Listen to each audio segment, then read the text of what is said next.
is Alessandro Stephens. I'm half American, half Italian. I grew up in, let's say, both parts of the world, North America and Europe. I've grown up in, let's say, both places for a long period of time, about 8 to 9 years in one part, and I think now we're reaching around 10 years in Europe. So I'd say I'm bilingual, obviously, half American, half Italian. And I've had experience in both countries. I've went to school in both countries. I've worked in both countries. And yeah, to describe myself, I would say I'm a pretty passionate person. I have my hobbies. I'm actually a streamer, believe it or not. You wouldn't think that when you see me. You know, I think it wouldn't be obvious that I actually do stream. That's one of my primary hobbies, I would say, one of my primary pastimes. But I have a whole bunch of different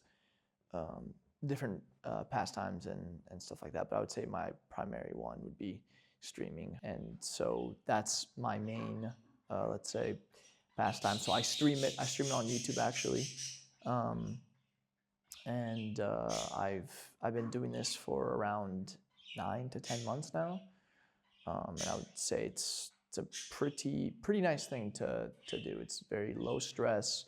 You don't have many responsibilities. I'm a big hiker, so I like to hike everywhere. So Slovenia would be the perfect place to hike.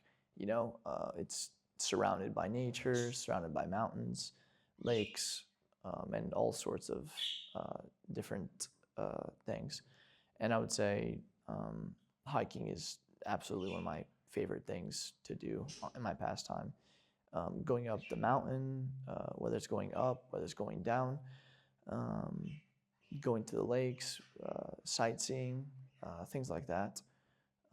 But going up the mountain is definitely hiking up, I would say, rigorous mountains, I would say, is definitely one of my favorite things to do, especially being in Slovenia. I mean, Slovenia is surrounded by mountains, so why not? Yeah, so that's one of the primary reasons I'm here in Slovenia right now is to travel and to, climb the mountains. Since here the mountains are pretty decently big, and I think it's definitely a challenge for me to conquer. Well, growing up in two different countries, I'll say that you never feel like you belong in one place. I'll say, um, growing up in the United States and growing up also in Europe, specifically Italy, I would say they're two completely different countries. You know, it's like going into another universe when you step into the United States and when you go to Italy. So I would say I never really found my, let's say, home. And so for me, going back to the U.S. or staying in Italy, it feels awkward because you never belong to one part or the other part, and so that definitely made me feel a little bit confused and lonely, I guess you could say. Maybe that's a good word to describe it. So I never, or at least for now, I never got to choose where I want to be or how I feel about both places. Well, I would say going to two different schools, um, those experiences definitely. Well, moving from the Italian school then to the American school was definitely a pretty big challenge. The Italian school, I remember the first time I got there. It was the first year I ever did in Italy. I think it was elementary school, something like that. It was not easy for me because I was, let's say, the American. I was always called like the American. You know, even being half Italian myself, I never like fit in, I guess. So I always got not necessarily bullied, but kind of teased for being like the only American. I'd be called l'americano, which means the American. So that was always my title wherever I went. In Italy, I was always the American kid, and whenever I would be in the U.S., I'd always be the Italian kid. And so that experience kind of, I don't know, kind of put me in a tough situation. Well, at least not in the present day, but in the past, that definitely kind of made me feel a little bit awkward and off place, always being considered an outsider, I guess, by both nations, even though I was part Italian or part American. So both both places never really um, I never really felt like I belonged to any of the groups. What would home feel like for me? I would say home would be, honestly, that's a tough question because, as I said before, living in both countries, I've seen the worst, the best. I've seen a lot of both countries, and um, I mean, if I had to give an answer, I would probably say Europe, Italy, kind of is feels more like home to me. Just the overall culture, the how people are more, let's say, open, I guess is a better word. And I think it's easier for me, at least, since I moved there about 10 years ago. So more of my adulthood kind of took place in Italy. So it was easier to, I guess, adapt to those circumstances rather than in the United States.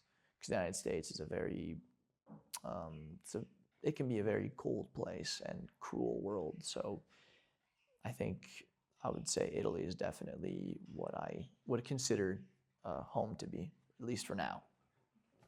Um, when I feel most comfortable being me is probably with the people that I love and that I like to spend time with. It seems like a kind of an obvious answer, a pretty generic answer, but I would say that's one of the few times that I feel like being myself because it's easier to express things when you know the person, when you have genuine feelings for them, and it's easier to obviously it's easier to be yourself and communicate more easily and be more vulnerable, and just overall I think it's a nice, and also it's also a nice feeling. It's a freeing feeling to be close to somebody like that and be able to express yourself and be yourself when you can't really do that with everybody, you know? Do I truly know myself? Absolutely not. That's a great question that I wish I could answer, but with more detail. But no, that's a very hard question. As I said, I mean, I right now I feel kind of confused, a little bit lost, and so that kind of takes away from me knowing myself. I don't think I fully have developed um, my character or developed in the sense overall. And so I don't know if I could ever answer that, to be honest. Probably being by myself. That's definitely something that I've struggled with for a long time. Um, in the sense that I'm a very, I guess, social person. So whenever I'm alone and I have time to think, I'm an overthinker, I guess you could say. So whenever I'm by myself, I mean, I don't know, I just cannot. Uh, it's hard for me to be alone sometimes and have to. Uh, how do I put this? It's hard for me to be there for myself, and I mean it's been a struggle for a few years now, and I honestly I cannot go into depth more than that. I honestly cannot, yeah, I cannot explain more than that. I've been struggling with that for a little bit, and I'm trying to, come out of that, I guess, rabbit hole. Um, and so I think volunteering and being around people definitely helps, but I need to learn how to be by myself and solve my own problems without people being there for me and catering. Probably streaming, I would say. Streaming as a hobby, and I'm able to connect with different people, even if it's online. It's an easier way to connect with people since nowadays everyone is connected through any kind of social media, and YouTube is definitely something that I like to do. I like to talk with people about different experiences. I like to chat with people about different things. So while I stream, I also like to talk to people and and learn about different cultures, learn about different things, and it kind of just helps me not feel better about myself, but it helps me understand more about myself and kind of the problems that other people have that I don't, and kind of makes me feel lucky sometimes that I have a big community that I can count on to uh, get me through difficult periods. No, that has nothing to do with why I picked up the hobby, actually. Um, but I would say it's mostly just I kind of like to, I guess, make videos and kind of stream to people, talk to people. I didn't know it would be this, I guess, addicting to do this kind of thing, but it's fun to do. It's fun to record. It's fun to play while I'm talking to people, and it's just a way to, yeah, it's a way to make a living. It's very easy, low stress, as I said, and overall, it's just very, yeah, it's very calming, and I just enjoy doing it, honestly. What role do people play in shaping me? Um, I would say it kind of depends on the person and um, how open I am to being not influenced, but as you said, how people are able to shape me. I would say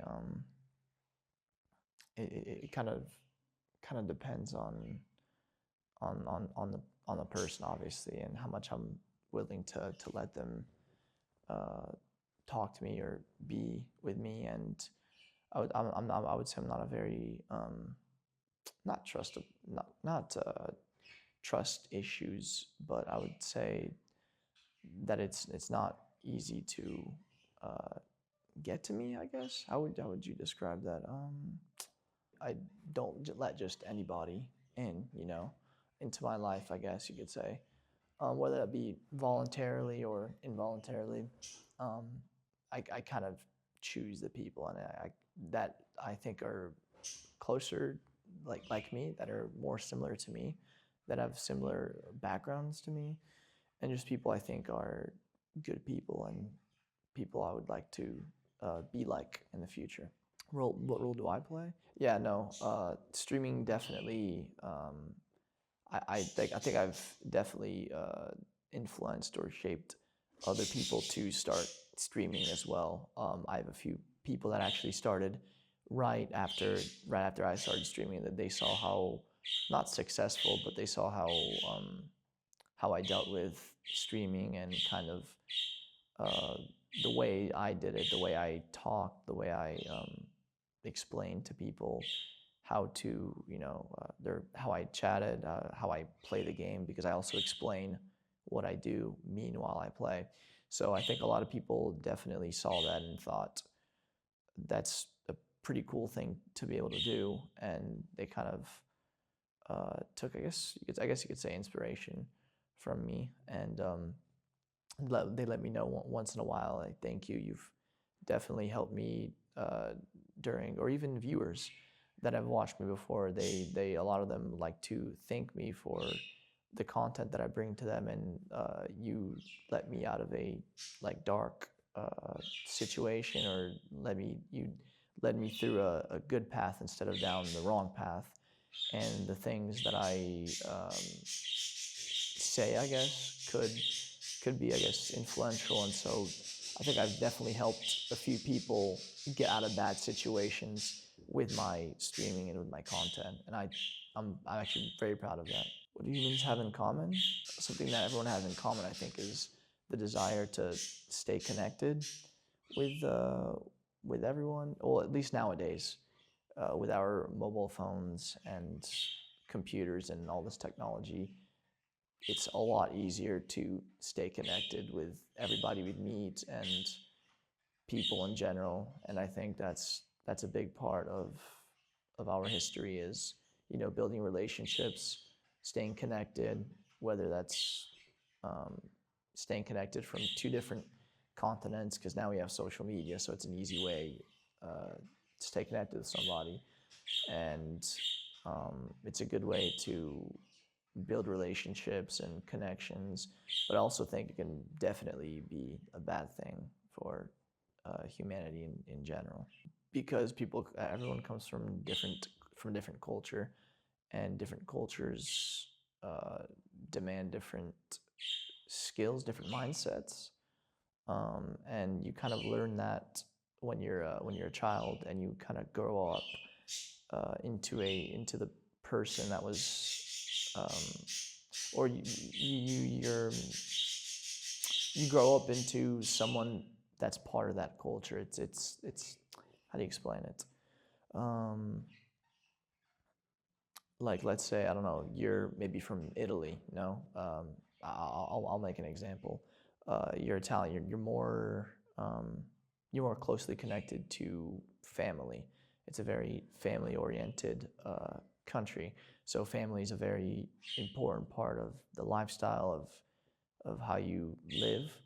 Um, and maybe you go to some other countries in Northern Europe, and maybe that's a bit different, a bit more different.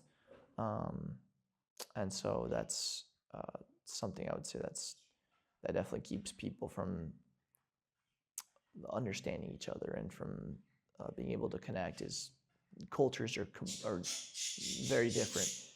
For example, maybe I don't know, like I'll use an example, like maybe someone from Asia and someone from Africa, which are two different, completely different places, different landscapes, different cultures. So it's kind of hard maybe um, to not get together, but to understand each other, and not just linguistics wise, but just in general. Their culture is, I mean, it's completely different, and I think that's something that definitely is very challenging for people, is the just culture in general, even though that's a broad term.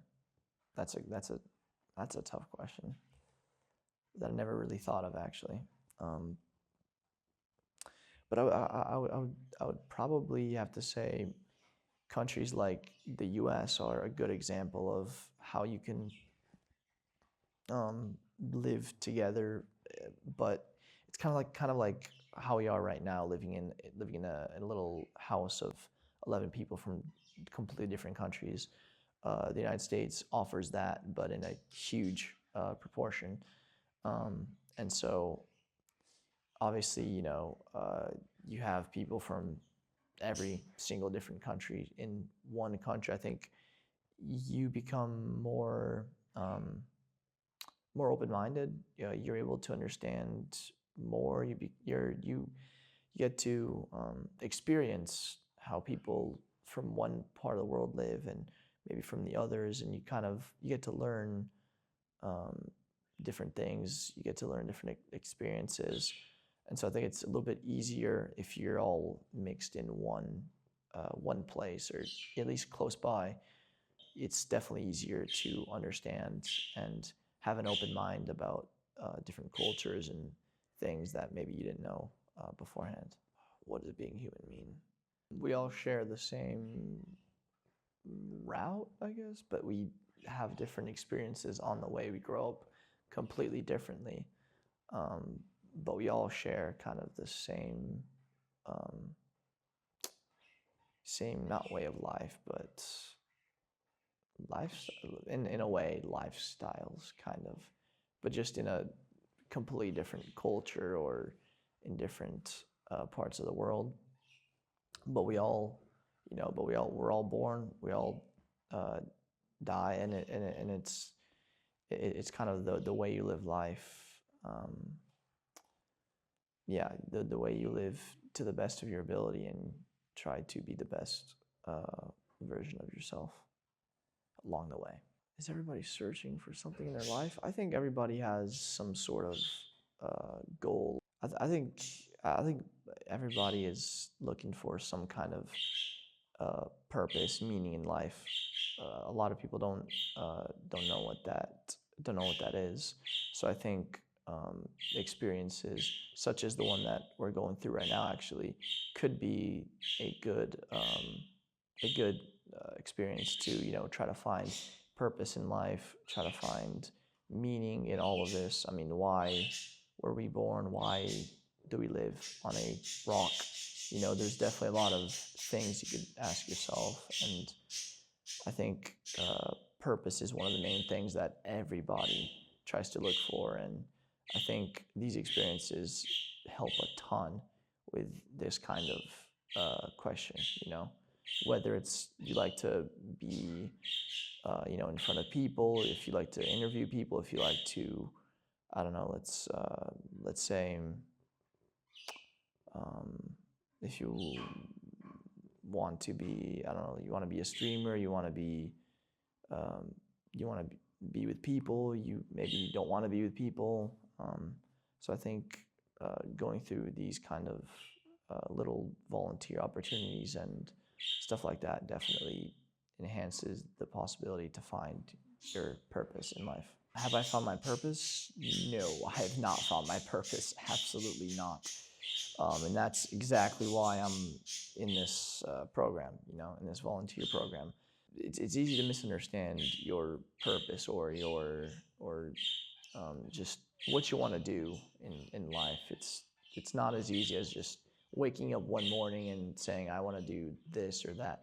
I mean, there are some people that can do that, but I think for the majority of people, they go through years and years of experiences and different lifestyles to then better understand themselves. And I think this volunteer opportunity is definitely one of the best opportunities I could have asked for to better understand myself and what goals I have, what purpose I have, and what I want to do for the upcoming future. What kind of person would I like to become? That's a deep question for sure. Um, I would say more so like my father. He's kind of my role model, I guess you could say, and my idol in a way. I look up to him for sure, and the way he lives life, he's made a ton of mistakes too, but first of all, he's a hard worker. I would say we're not very similar, no, but um, I would like to kind of um, reach his goals or the things he's done in life, because I think what he's done in his life is it's amazing. I mean, the stuff that he's done, and the way he's caring, and he's always thinking about the family, and he's very, how do you say, charismatic in a way, and I think that's a very good trait to have, and I would like to kind of be like him. He's a very social person, charismatic, knows how to deal with stress and deal with people, and I think that's one of the best skills you can have in life, is learning how to deal with that kind of stuff. I would say I have a long way until I become that kind of person. A lot of different skill sets you need to learn, uh, and things that I haven't experienced yet, and I'm willing to experience and go through, and kind of be similar to what my father is like. And I would love to eventually get to his level of his level in life, and kind of learn from him. What would I tell my younger self? That's also a deep question. Um, don't be scared. I would say don't be more courageous. Be more not open-minded, but be more confident. I would say absolutely be more confident and um, not scared, but less frightened, I would say, and kind of like get out there and get the opportunity, like take the opportunities that are given to you, and don't wait for them to come to you, because life doesn't work like that. You don't ask God for opportunities and He doesn't just give them to you. You have to fight for them, and I think that's a good thing to remember in life, is that you have to fight for things. Life is not fair. Life is kind of cruel. The world is cruel, actually, and life can be cruel. So I think getting out there and making sure that you get what you want and kind of be courageous. I guess this is more like an American kind of philosophy for sure. It's absolutely an American philosophy, but competitiveness and being more ready, courageous, and getting out there and getting it done.